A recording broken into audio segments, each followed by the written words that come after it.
Hello everyone. So in this session we are going to learn some topics about waves and motion.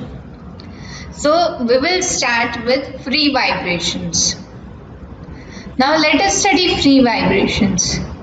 So let us consider a body of mass m executing SHM. What is SHM? Simple harmonic motion. Now let us revise some points of simple harmonic motion.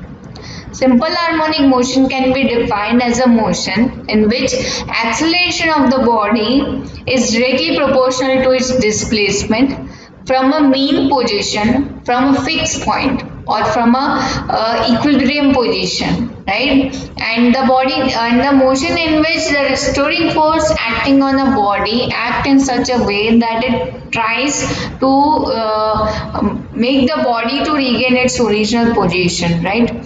And it tends to bring the particle or the body to its original position. Okay, so simple harmonic motion is always periodic, right? The restoring force increases with increase in displacement from its fixed point.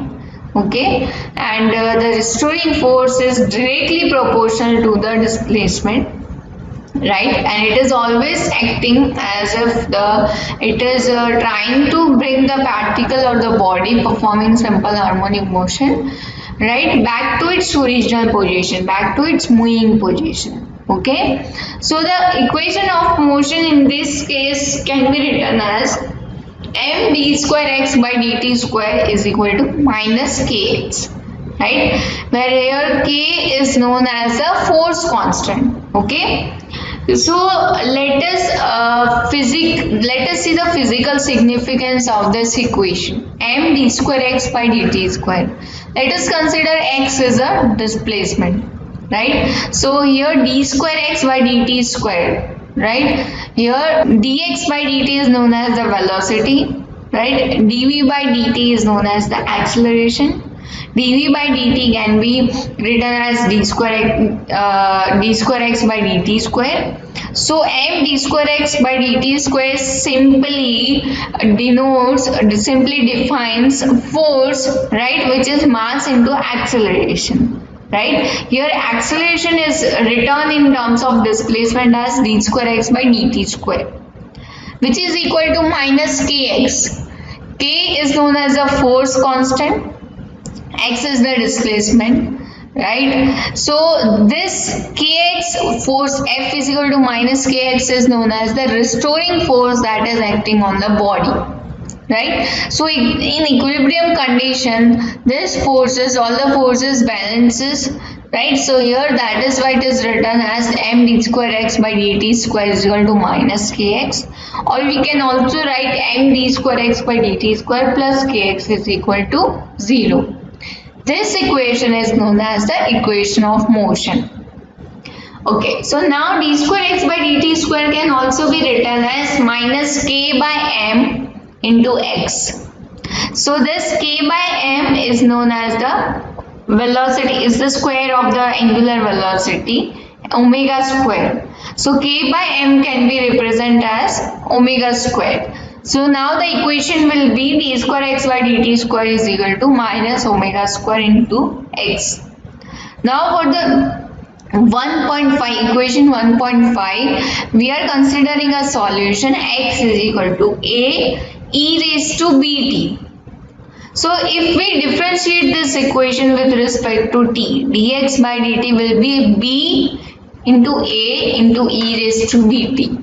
And again if we differentiate this equation, then d square x by dt square is equal to b square a e raised to bt. Okay, so if we substitute this equation in equation 1.5, instead of d square x by dt square, if we write b square a into e raised to bt, we'll get b square a e raised to bt is equal to minus omega square. What is x? X is a e raised to bt. So if we write a e raised to bt in place of x, we'll get b square a e raised to bt plus omega square a e raised to bt is equal to 0. As we can see in this equation, e raised to bt into a is equal to common. right? So taking e raised to bt common, a e raised to bt common, will get b square plus omega square is equal to 0, or b square is equal to minus omega square. So thus we'll get the solution as b is equal to plus or minus I omega. Why? Because b is equal to omega square minus omega square, right? So I will appear, right? So b will be plus or minus omega I omega. This will be the solution, right? Okay, now this equation 1.5 is satisfied by x is equal to e raised to IAX and x is equal to e raised to minus IAX. That is the linear combination of these two also satisfy the equation.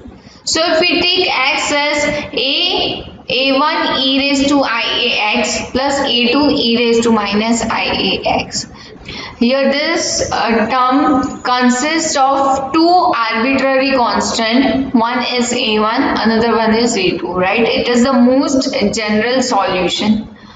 a1 and a2 may be complex quantities, right? So this equation can be written in as x is equal to a1 cos omega t plus I sin omega t plus a2 cos omega t minus sin omega t, right? Here in place of e raised to IAX, we are writing cos omega t plus I sin omega t, and in place of e raised to minus AX, e raised to minus IAX, we are writing cos omega t minus I sin omega t.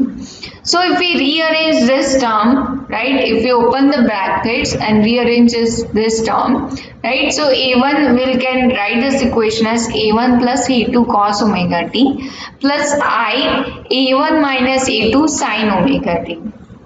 Okay, right? If we take a1 plus a2 as a, right, then a1 minus a2 as b, so we can write this equation as a cos omega t plus b sin omega t. Okay, right? So we can also write this equation as c sin omega t plus delta. And if we apply this identity, we know that sin omega t plus delta can be written as sin omega t cos delta plus cos omega t sin delta, right? So here if we compare this equation, c sin delta will be a and c cos delta will be b. So c can be written as root of a square plus b square, and delta will be sin delta upon cos delta, right, or sin a upon cos a, and delta will be tan inverse a by b. Okay, so the value of x repeats when t changes by 2 pi by omega, because x is equal to c sin omega t plus 2 pi by omega plus delta, right, which can be also written as c sin omega t plus delta plus 2 pi, right, or simply c sin omega t plus delta. Okay, so the value of x will repeat when t changes by 2 pi by omega, because periodic time is 2 pi by omega, or frequency will be omega upon 2 pi, f is equal to omega upon 2 pi. Thus, in case of free vibrations, the maximum amplitude of vibration is constant with time. So this is all about this session. Thank you.